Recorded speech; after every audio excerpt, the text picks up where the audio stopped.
السلام علیکم ورحمۃ اللہ وبرکاتہ۔ اللہ اکبر کبیرہ والحمد للہ کثیرہ سبحان اللہ بکرۃ و اصیلا۔ اللہم صلی علی محمد وعلی آل محمد کما صلیت علی ابراہیم وعلی آل ابراہیم انک حمید مجید۔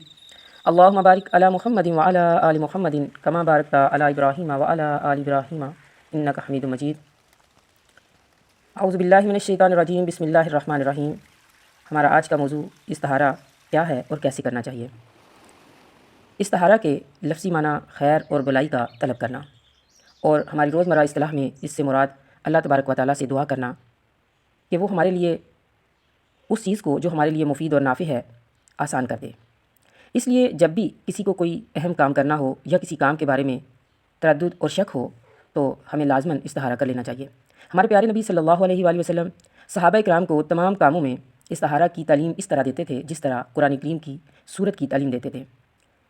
لہٰذا بخاری شریف کی حدیث نمبر 7390 میں ارشاد ہے کہ اذا ہم احدکم بالامر فلیرکع رکعتین من غیر الفریضۃ ثم لیقل۔ تم میں سے کوئی شخص جب کسی اہم کام کا ارادہ کرے تو وہ فرض کے علاوہ 2 رکعتیں پڑھے، پھر یہ استخارہ کی دعا پڑھے۔ تو استخارہ حقیقت میں اپنے کسی کام کے بارے میں اللہ تبارک و تعالیٰ سے، جو علام الغیوب ہے، علی کل شیء قدیر ہے، مشورہ کرنا ہے، اور وہ کام کرنے کی توفیق مانگنا ہے جو انسان کے حق میں بہتر ہو۔ جیسا کہ نبی کریم صلی اللہ علیہ وآلہ وسلم نے جب حضرت زینب کو پیغام نکاح بھیجا تو حضرت زینب نے ارشاد فرمایا کہ میں اپنے رب سے مشورہ کیے بغیر کچھ نہیں کروں گی۔ پھر وہ استخارہ کے لیے نماز پڑھنے لگی۔ صحیح مسلم حدیث نمبر 1428، ما انا بثانیۃ شیئا حتی اوامر ربی فقامت الی مسجدہا۔ استخارہ خیر کی طلب ہے، اس لیے ضروری نہیں کہ کوئی خواب میں اشارہ ملے، بلکہ اس کا مطلب یہ ہے کہ انسان کے حق میں جو کام بہتر ہوا اس کا کوئی اشارہ مل جائے گا، یا اس کے لیے دل مطمئن ہو جائے گا، یا اللہ تعالیٰ اس کام کے لیے اسباب پیدا فرما دے گا۔ لیکن اگر وہ کام استخارہ کرنے والے کے حق میں بہتر نہ ہوا تو اللہ تعالیٰ کوئی رکاوٹ پیدا فرما دیں گے۔ اس لیے استخارہ کرنے کے بعد ہمیں چاہیے کہ اللہ تبارک و تعالیٰ پر بھروسہ کریں اور اس کام کو اللہ پر توکل اور بھروسہ کرتے ہوئے شروع کریں، کسی قسم کا تردد نہ کریں۔ اگر بہتری ہوگی تو اسباب اللہ کی طرف سے مہیا ہو جائیں گے، اور اگر نہیں بہتری ہوگی تو اللہ ہی کی طرف سے کوئی رکاوٹ پیدا ہو جائے گی۔ بہرحال جو بھی صورتحال ہو اس پر ہمیں راضی رہنا چاہیے، کیونکہ ہمارا خالق اور مالک جو بھی فیصلے ہمارے حق میں فرماتا ہے وہ یقیناً حکمت پر مبنی ہوتے ہیں، اور اس حکمت کو صرف وہی جانتا ہے۔ اب ایک چیز یہ ہے کہ استخارہ کن چیزوں میں کرنا چاہیے۔ تو استخارہ مباح اور جائز کاموں کے لیے کرنا چاہیے۔ وہ کام جو اللہ کی طرف سے فرائض ہیں ان میں استخارے کی ضرورت نہیں ہوتی۔ استخارہ کے لیے ایک چیز یہ بھی ہے کہ وہ کس وقت کرنا چاہیے۔ تو استخارہ کے لیے کوئی وقت مقرر نہیں، بس ممنوعہ اوقات کے علاوہ دن اور رات میں کسی وقت بھی کیا جا سکتا ہے۔ جیسا کہ حضرت زینب رضی اللہ تعالی عنہا کو جب ضرورت پیش آئی تو فوراً استخارے کے لیے کھڑی ہو گئی۔ کچھ لوگ کہتے ہیں کہ استخارہ سونے سے پہلے ہونا چاہیے، یا استخارہ کرنے ہارے کے لیے کھڑی ہو گئی۔ کچھ لوگ کہتے ہیں کہ استخارہ سونے سے پہلے ہونا چاہیے یا استخارہ کرنے کے بعد سونا چاہیے۔ تو ایسی کوئی بات نہیں۔ سونے سے پہلے استخارہ کرنا نہ تو لازمی ہے اور نہ ہی استخارہ کر کے سونا لازمی ہے۔ ضرورت مند آدمی کو استخارہ خود کرنا چاہیے۔ ہمارے ہاں استخارے کے متعلق یہ عقیدہ بن چکا ہے کہ اگر استخارہ ہم کسی نیک شخص سے کروائیں گے تو ہمارے معاملے میں جو بھی اللہ کی حکمت ہوگی وہ ہمیں معلوم ہو جائے گی۔ تو یہ بات بھی سراسر غلط ہے۔ اسی چیز کو بنیاد بناتے ہوئے بعض لوگوں نے استخارے کا کاروبار شروع کر رکھا ہے، اور یہ سب طریقے جو ہیں غیر شرعی ہیں۔ جاہل اور کمزور عقیدے کے لوگوں کی اکثریت اس فراڈ کا شکار ہو رہی ہے۔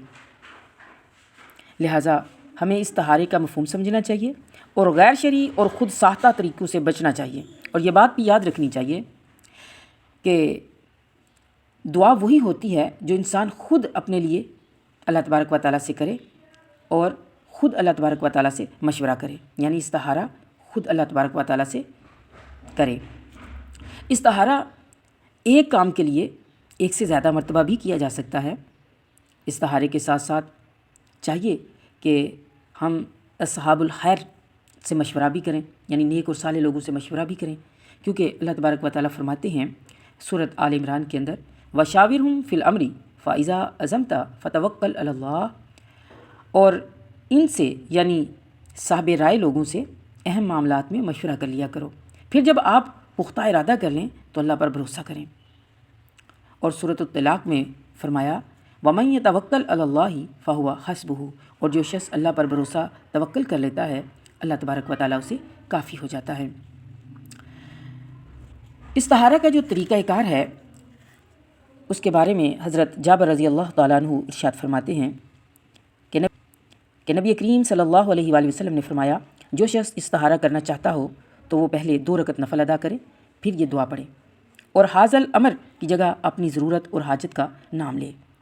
اللہم انی استخیرک بعلمک واستقدرک بقدرتک واسألک من فضلک العظیم فإنک تقدر ولا اقدر وتعلم ولا اعلم وانت علام الغیوب اللہم ان کنت تعلم ان ھذا الامر خیر لی فی دینی ومعاشی وعاقبت امری فاقدرہ لی ویسرہ لی ثم بارک لی فیہ وان کنت تعلم ان ھذا الامر شر لی فی دینی ومعاشی وعاقبت امری فاصرفہ انی واصرفنی عنہ واقدر لی الخیر حیث کان ثم ارزقنی بہ۔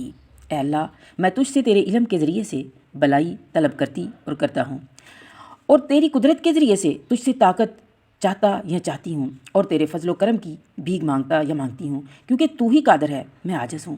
ہر چیز کا انجام تو جانتا ہے، میں نہیں جانتا، میں نہیں جانتی، تو علام الغیوب ہے۔ اے اللہ، اگر تیرے علم میں یہ کام دین و دنیا کے لحاظ سے اور انجام کے اعتبار سے میرے لیے بہتر ہے تو یہ کام مجھ پر آسان کر دے اور اس میں میرے لیے برکت پیدا فرما، اور اگر تیرے علم میں یہ کام دین اور دنیا اور انجام کے اعتبار سے میرے لیے نقصان دہ ہے تو مجھ سے اس کام کو دور رکھ، مجھے اس کام سے باز رکھ اور میرے لیے بہتری میسر فرما، جہاں بھی ہو پھر مجھے اس پر راضی اور مطمئن کر دے۔ یہ دعا صحیح بخاری حدیث نمبر 1162 میں موجود ہے۔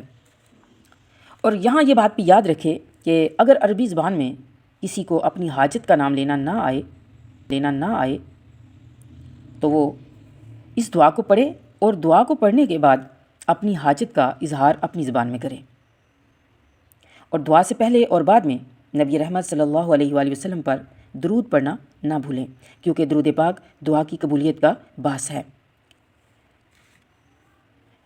ایک بات یہ بھی کہ دعا استخارہ سلام پھیرنے کے بعد بھی پڑھی جا سکتی ہے، اور جو 2 نفل آپ پڑھتے ہیں ان 2 نفلوں میں تشہد میں، حالت تشہد میں سلام پھیرنے سے پہلے بھی یہ دعا جو ہے وہ پڑھی جا سکتی ہے۔ لہٰذا جب بھی آپ استخارہ کریں تو اسی طریقے سے استخارہ کریں، یہی مسنون طریقہ ہے جو ہمارے پیارے نبی صلی اللہ علیہ وآلہ وسلم کی طرف سے ہم تک پہنچا۔ اللہ تبارک و تعالیٰ ہمیں صحیح معنوں میں قرآن و سنت کا پیروکار بنائے اور ہماری دنیا اور آخرت کو اپنی رحمت اور اپنے فضل و کرم سے بہتر بنائے۔ ربنا آتنا فی الدنیا حسنۃ وفی الآخرۃ حسنۃ وقنا عذاب النار۔ اے ہمارے رب، ہمیں دنیا اور آخرت میں بھلائی عطا فرما۔